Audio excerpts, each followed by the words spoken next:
Well, good morning, everyone, and thank you for joining us for today's virtual tour brought to you by Region 9 and the Arts Council. Today we are at the studios of KFDX, and we are on location at the Fain Fine Arts Theatre at Midwestern State University, Texas, to enjoy the Wichita Falls Ballet Theatre's presentation of Alice in Wonderland, Act 1. Now, at the end of the ballet, if there is time, of course, we are going to let you ask questions of Mishik Libator and Artistic Director and Val Libatori, Executive Director of the Ballet Theatre. So be preparing your questions and be ready to visit with our special guests. Now, right now, let's join Val and Mishik to find out more about this presentation. Guys, what can you tell us about the production of Alice in Wonderland? Good morning and welcome to all the kids to our production. We are so excited about this ballet. We've been working on it since January. And of course, you know, Alice takes a wonderful journey through many different lands and meets many different characters. You're going to see some really bright, colorful sets and a lot of exciting things that are going to happen. This has been a really fun adventure for us and the dancers to explore Lewis Carroll's story, which hopefully some of you kids might have read or your teachers have read. It's a really fascinating book. So if you haven't read it, maybe put it on your summer reading. But it's been a really great adventure for us. Yeah, we're going to see Act 1 today, where you're going to see a lot of various characters come through, but I want you to be on the lookout because it's not all ballet dancing today. There's some other styles of dance, and as I've told some of the children here today, I want you to be on the lookout. The Queen will make an appearance in Act 1. So I want you to be looking out for her, and I'm going to ask and see if you guys notice when she comes in. And also the other style of dance that's not ballet. So that's kind of important. I think I want them to realize they're going to see a multitude of dance, classical dance variations in this. Well, that is awesome, guys. We can't wait to see it. I know I'm going to be looking for the Queen of Hearts as well. We're definitely looking forward to that. It's going to be a wonderful performance. Well, now, without further ado, it's time to enjoy Act 1 of Alice in Wonderland. And it's at, like we said, Fain Fine Arts Theatre. Take it away. All right, thank you. Enjoy the show.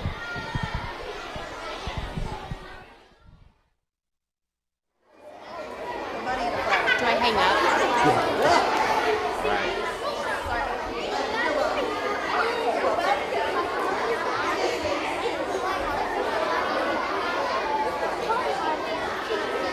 Excellent cues by events.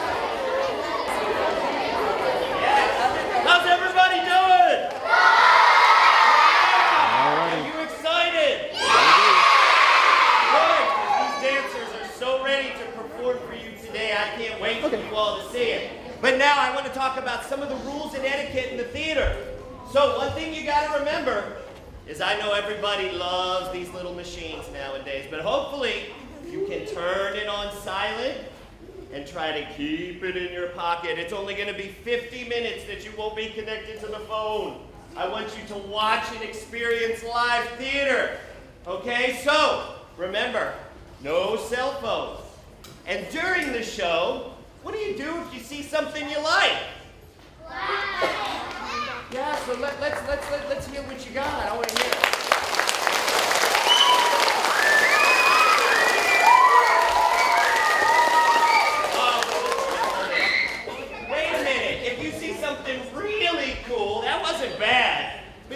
Something you really like. I need a little more energy. Let me hear you.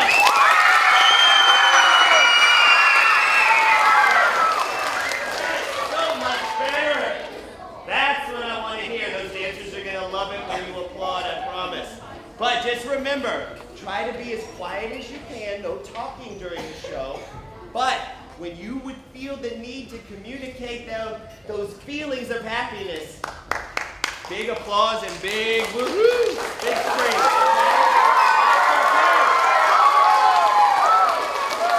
All right, so I just want to make sure all of the rest of our guests are in before we get started with the show, which is going to start in about 3 minutes, okay? All right, enjoy the show, and I'll be back after the show.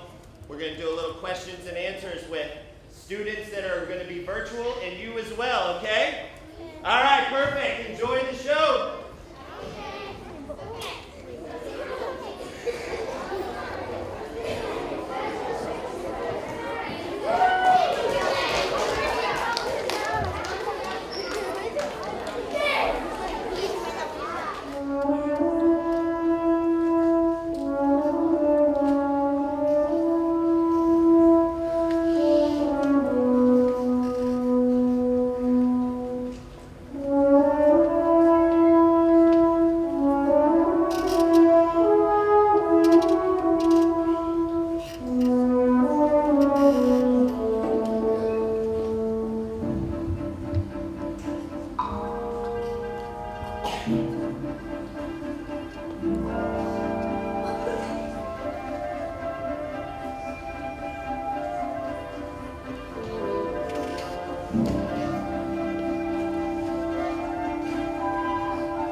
dancing in there? Did anyone get a chance to notice the queen? Yeah! In the blue, where did you see the queen?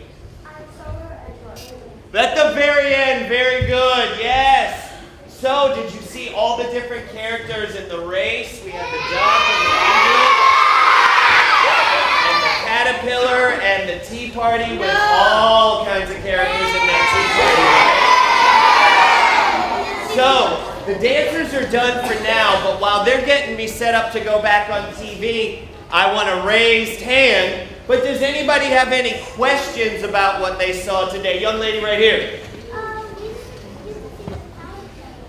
The caterpillar, she was in the big scene right at the beginning. She was in black, and then the rest of them were all connected to her. She had the pink stripes on her, and she turned into the caterpillar. Well, the artistic director's working on that. She was in that next before the tea party scene. She was right there. She was the tall blonde girl with the black on. Do you remember, in all black? Yeah, that's what made her a little different. Question right here. All right, she forgot. Young man in the Pikachu. How do you make the sets and the curtains go down? How do you switch them really fast? How do we switch them really fast? That's a great question. He asked, how do the sets move? And as you see right now, this awesome crew behind you of over 12 different people, plus stage manager and technical directors, are making all of the flying. Did you notice Alice flying? All of these sets, they're resetting because in 1 hour from now, we're going to do this show all over again for a whole nother group of kids. So it's our crew that does all that work as soon as that scrim goes down and gets everything set. If they're ready for me, I'm going to have to take a few questions from the virtual group as well, but I can get one more young lady in blue. How do they fit in that box? As you see, it turns around. There's a little secret passage in it, and they snuck around the back. The sets they can work on both sides. Do you need me yet? All right, I may head up here. If you would like, teachers and the buses, you may start exiting if you wish, because this concludes today's show. But we're still going to be taking some questions from the audience out in the TV land. So if you want to stay and listen, that's okay as well. But thank you so much for coming today. Well, big congratulations to Mishik and Val and to all of those in the ballet. It was definitely an amazing production and such hard work on everyone's end. Well, now we're going to take a few questions from you guys who are seeing it virtually. If you have a question for Mishik or Val, let us know and we'll be happy to ask it for you. But while we're, waiting, it's a thing to know that's really neat is that Mishik actually made all of the costumes. Every costume you saw on stage was made by her. She made it with her bare hands. So a lot of attention to detail and a lot of time went into that. So definitely big props to her. Now hopefully we'll be getting them soon. Hey guys, we just were talking about your awesome clothing techniques, the way you mastered all of those costumes. Oh, thank you. I actually designed them all. I drew them all, sketched them in a book, and then I had some of them I sewed, and some of them I had a friend who's from Oklahoma City who I used to dance with. His name is Charlie Martin. He sewed some of them as well. So it was kind of a joint effort for us to work as a team. He's also the makeup artist, so all the makeup that you saw on the kids that had the rabbit ears and the March Hare ears and the Mad Hatter and the cat, he did all of their makeup. So he's a very talented guy. Glad he's on our team. Yes, definitely big props to all of those behind the scenes. Also, the sets were designed by Mr. Anthony Curtis, who is from the Metroplex, Fort Worth. That's awesome. Yeah, it's always you see the ones on screen they're on stage all the time, but you never see the people behind the scenes making it all happen. So we always got to give them big shout outs for sure. Well, we do have one question coming in. This show is a big show. Oh, absolutely. A big production. I think I have a question coming your way. I have a few questions actually from Barwise, but I will tell you one of the first ones that we have from them. They want to know, with the way the dancers perform on their toes, they were wondering if it hurts their feet at all. I'm going to let you take that one. You know what? When you first start wearing pointe shoes, absolutely it hurts. One of my favorite stories actually is the cat, who's played by Anna. When she started pointe, the very first pointe class, her face was bright red, and she raised her hand and she said, "Miss Mishik, should my feet feel like they're on fire?" And I laughed and I said, absolutely. That's exactly how it will feel until you get used to it. But just like with any sport, the more you do it, the more you practice, their feet actually get conditioned to the pointe shoes where it doesn't hurt at all. I mean, they'll get their occasional blisters here and there, just, you know, from different steps that we might be working on. But overall, it really doesn't hurt them anymore. Repetition is key for sure to getting out of that phase. Well, okay, so the next question we have is also from Barways. How long did it take for the dancers to learn the choreography? We have to remind everyone this is just Act 1, so there's a lot of choreography that goes into this. Yes, we started working on this in January, and they rehearse on Monday night, Tuesday night, Thursday night, and pretty much all of Saturday. We usually wrap up around 3:30, 4 o'clock. So they put in a lot of hours. They sacrifice a lot to make this production and all the productions we do look the way that they do. So we have a full season. So we start in August and we go all the way until May. This is actually our last performance of the season. So they are dancing 6 days a week, starting from 4:30 in the afternoon until 8 o'clock at night most days. Yeah, definitely a commitment to put a performance on to this degree. So big props to them following through on that. All right, so the next question is, what mood was the director trying to convey? Well, I started my research with Alice in Wonderland by reading Lewis Carroll's book. I had to refresh myself. We did watch Alice in Wonderland, the Disney cartoon, and I watched the Royal Ballet's version of Alice in Wonderland. So I did a lot of research and just kind of decided in the different scenes that I wanted the tea party to have that fun and chaotic and always moving and just so much going on that every time you see it, you really could watch something different and see something different every time, because it is supposed to be the endless tea party. They're supposed to always be at tea time. I wanted the caterpillar to be a little more serious, and I wanted her to transform into the butterfly. And with Alice, I wanted her to just kind of go through all of the emotions of, you know, it's kind of scary falling down through the hole, and then she's in front of these doors and she doesn't know how to get through the doors, and she gets big and then she gets little, and just, which I think that our dancer has done a really good job. And then, of course, the cat, I wanted just to be in your face, you know, just typical Cheshire cat, you know, just always there but not really wanting to be a part of it, but is a part of it. So it was actually a lot of fun, and the dancers, I think, really enjoyed exploring all of these different characters and did a great job bringing them to life on the stage.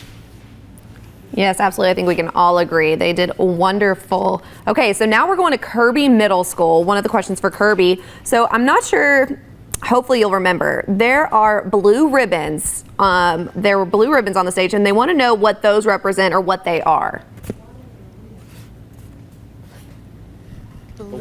Oh, yes. So that was the water. So when Alice grows really big, she starts crying, and it creates all the water, and the characters are swimming in the water. So that was supposed to be our water, our representation of water. The best we can do on stage. Hey, that was I think that's very creative. You know, you got to make water somehow, some way, and that's the best way to do it with the flow of it. It's super, super creative. Yeah. Yes, and I also thought it was kind of funny that the birds were swimming in the water, because really birds don't swim except for the duck. So we kind of made that as an inside joke with us, that, you know, it's funny that the birds are swimming in water but birds don't swim. We can say they're lounging. You know, we can just lounge in the water for a little bit. Birds can. All right. Yes. And now real fast, we're going to do a shout out for Miss Alsup's 3rd grade class. And we're going to shout out to Sarah Jane Brown, I believe is her name. So I just want to give a big shout out to her. Yes. Oh, and she's the 3rd segment of the caterpillar. Yes. Yep. That's awesome. Way to go. We have a lot of her people at school watching as well. All right. And then we have another shout out. Oh, excellent. That's fantastic. Yes, ma'am. All right. And then we have another shout out to Elizabeth Salazar. So big shout out to her. Okay. And then this is another question. Yes, she was also one of the butterflies. Hey, that's awesome. And pretty butterflies all the way around. All the butterflies were gorgeous. From Jefferson Elementary School, what was your favorite part of Act 1? Wow, I kind of have trouble with that question because there's so many different parts of Act 1 that I like, from the tea party to the race. The race is one of my favorites. They're so competitive and moving in slow motion and trying to pass each other and eventually start speeding up and moving in real time, but then, you know, back to that slow motion. I also love the rabbit, the nonchalant rabbit who kind of keeps leading Alice through this wonderful journey, but yet at times is controlling the situation, but yet also not, and letting Alice kind of fall down the rabbit hole on her own. So, and I think flying is cool. It's nice to see a dancer in the air. Yeah. I think my favorite part, it always gives me chills, is when Alice goes up in the air flying, and it really looks like she's falling down the hole. And the first time that I was sitting in the audience for the dress rehearsal and I saw her do that, it almost brought me to tears because it was just really cool. So I was really happy we were able to do that element of this performance. That was awesome too. I loved it. She put a lot of trust into that. So way to go for her, our actress who was playing Alice, our dancer. She put a lot of trust in that, and I don't know if I could do it. So big props to her. Yes, we have a lot of safety protocols, so it is very safe what she is doing. We make sure she actually would not fly if there was anything that wasn't exactly the way it's supposed to be. So it's very safe. Of course. Okay. Oh, well, there it was. That was actually our next question from Reagan Elementary in Quanah. It was, how did she fly on stage? Do we have a little more in-depth details of how we got that to come to fruition? Yes, what you can see is two of our two gentlemen, actually Mitchell's hiding over there in the corner. He lifts her in the air. She is on a wire that's connected to the lines, two wires that are connected to one line set. One on each hip. She's wearing a harness underneath her costume that you guys have cleverly created so that it can't be seen. But during that one moment when the scrim comes down and those beautiful projections happen, those swirls, that's when she's being locked in, and they make sure that she is safely locked in and test everything before you actually see that scrim go out and see her floating in the air, because you thankfully gave a lot of music so that we could make sure it was 100% safe. And it's a weighted system, so there's a weight that is counterbalancing her weight up in the air. That's awesome. Like we said, team effort all around, people getting involved to help make that happen. And I'm sure it was fun for her too, because she gets a different view of the audience. It's nice to see the audience from a different angle, literally. Yes. Yes. Yeah, the show can't happen without our crew. They help with all of the magic. I know that you don't see them hardly during the show, but behind the scenes, they are truly making the show happen along with the artists and the young dancers, yes. Hey, you are preaching to the choir. We have that here ourselves on set. We have a crew right behind these cameras that are making this happen too. Goodness. Well, I think I'm checking in with that crew. Speaking of, we don't have any more questions, guys? All good? Perfect. Well, thank you guys so much. It was a beautiful performance. Awesome.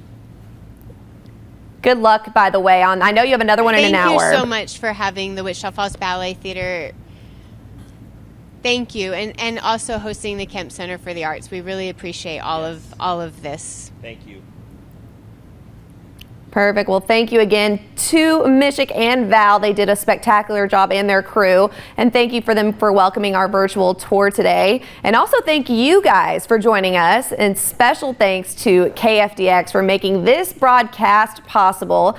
And on behalf of Region 9 and the Arts Council, thank you again, and have a great day with art.